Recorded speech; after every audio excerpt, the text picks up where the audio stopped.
Good afternoon, thanks for joining us on Kalkine TV. James Preston with you live from our studios in Sydney, and this is the Mid-Market Pulse Show. Let's see how Australian shares are trading into the afternoon. Australian shares extended the day's gains by the afternoon, tracking overnight gains from Wall Street.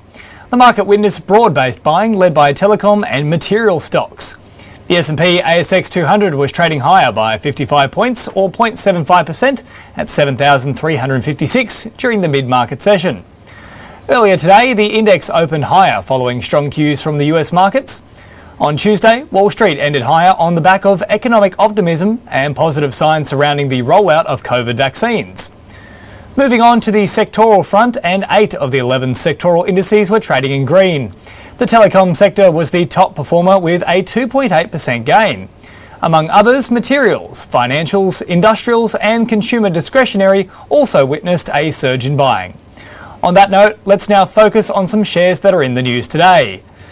Let's look at the first company. Shares of Link Administration Holdings gained 1.4% to $5.1 after the admin services provider announced the plans to retain a slightly smaller shareholding in the property settlements platform PEXA.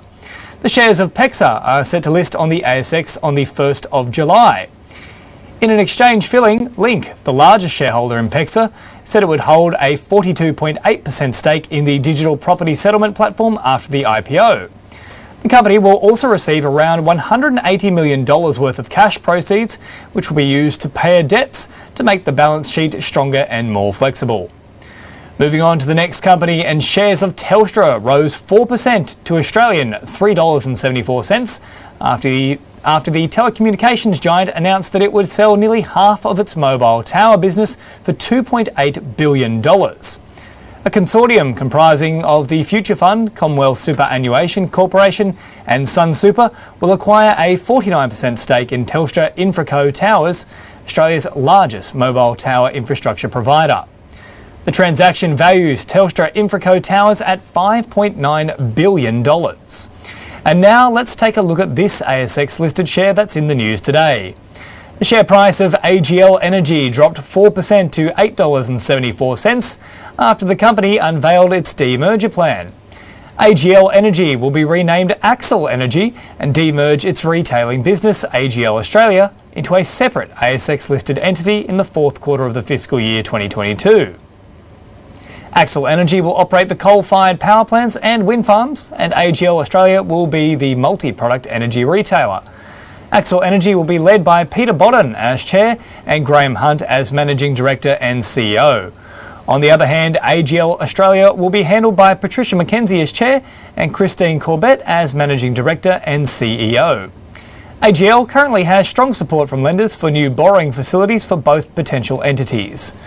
Moving on, and the shares of Australian technology company Calix rose 3.5% to $2.60 on the back of securing funds for its new biotech facilities. The company has been awarded the maximum $1 million grant under the Australian Government's Manufacturing Modernisation Fund to develop and transform its biotech manufacturing capability at its Bacchus Marsh facility in Victoria. The funding will support Calix's recent capital raising for additional lab and production facilities for its biotech line of businesses and free up current capacity constraints on its advanced battery materials program, which currently shares many common facilities.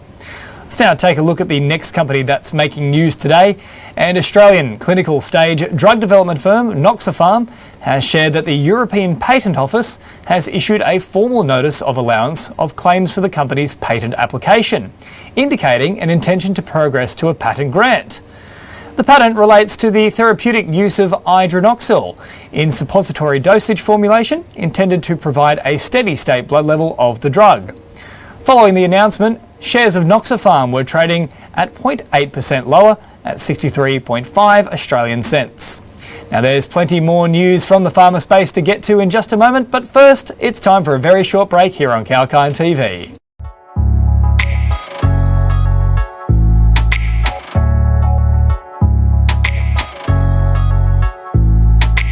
Hi, This is Andy Liu broadcasting from Kalkine Media Studio in Australia, and I'll be hosting the new Kalkine Wellness Show. The half-hour show will cover topics from how wellness as a concept has become even more significant during COVID, to how becoming vegan may improve your health, and much more. We are excited to showcase our live streaming show to our audience of millions overseas and in Australia. Tune in to Kalkine TV and join me.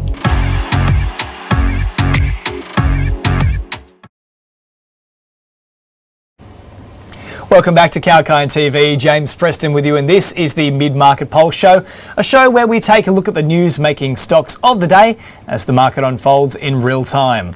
Well, let's get right into it, and shares of pharma company Paradigm Biopharmaceuticals rallied nearly 6% to $2.05 after the company said that it has responded to US Food and Drug Administration questions on its investigational new drug application.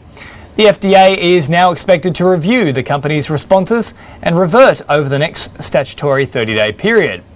In an exchange filing, Paradigm said that it consulted multiple experts, including a US board-certified preclinical toxologist and a senior former FDA physician. It undertook consultations to review and ensure the document contains sufficient information and is completely responsive to the questions raised by the FDA. Moving on to the next ASX listed company that's in the news today, and the share price of Sayona Mining zoomed 15% to 8.5 cents after the lithium producer received court approval for North American lithium acquisition. The company said it has achieved a major milestone in its Quebec expansion following court approval for its joint bid with Piedmont Lithium for NAL. The Superior Court of Quebec has granted an approval and vesting order regarding the company's joint bid with Piedmont Lithium for the acquisition of Sayona Quebec Incorporated of NAL. Under the share purchase agreement, at the completion of the transaction, Sayona Quebec will acquire all the issued and outstanding shares of NAL, which will keep all of its substantial assets. The order says that the NAL assets will be free and clear of any encumbrances. Moving on, and the share price of ALM 3D Limited surged 25% to 22.5 cents after the company had announced that it had received a purchase contract from the Boeing company for 3D printing of tooling components. The company has received a purchase contract from Boeing to supply an Invar 361 mandrel tool artifact using the AL3's proprietary wire additive manufacturing process. The contract is on standard commercial terms, and it's reported to be initially for one artifact. Boeing is expected to test AL3's mechanical properties, internal soundness, vacuum integrity, and ability to produce to specifications. And finally, here is the next piece of news on the ASX listed share that's making the waves today. Shares of Strategic Elements rose 13.5% to 25 cents after the company released a business update. The company has reached a crucial development milestone with its moisture-powered battery successfully powering an IoT device outfitted with both temperature and humidity sensors and onboard Bluetooth communication. The advanced graphene oxide-based battery ink technology enables tiny, thin and lightweight battery cells to be printed onto glass and flexible plastic surfaces. The battery cells are designed to be powered and self-charged solely by humidity in the air or skin. Well, just before we wrap up, let's have a quick look at the Asian stock market. Asian markets started the day on a positive note as easing coronavirus cases in the Asia-Pacific region and firm global cues lifted market sentiments. Japan's Nikkei rose 0.1%, while China's Shanghai Composite was down at 0.6%. Taiwan's weighted index surged 0.7%, Seoul's Kospi gained 0.4%, and Hong Kong's Hang Seng rose 0.3%. In a similar trend, New Zealand's benchmark S&P NZX 50 was trading 0.2% higher. In overnight trade, US stocks ended higher, with the S&P 500 marking a record high for the fourth consecutive session, supported by technology and banking shares. The rally was also buoyed by a government survey that revealed US consumer confidence in June 2021 hit its highest since the onset of the coronavirus pandemic. On Wall Street, the Dow Jones closed 0.03% higher. The S&P 500 also gained 0.03%, and the Nasdaq Composite added 0.19%. All right, well, that's all for now, but please stay tuned to Kalkine TV for more live market updates. We'll be back with more news on markets, the economy, and diverse themes and sectors. Sage will be with you for another edition of Executive Corner Expert Talks in just a moment. I'm James Preston for Kalkine TV.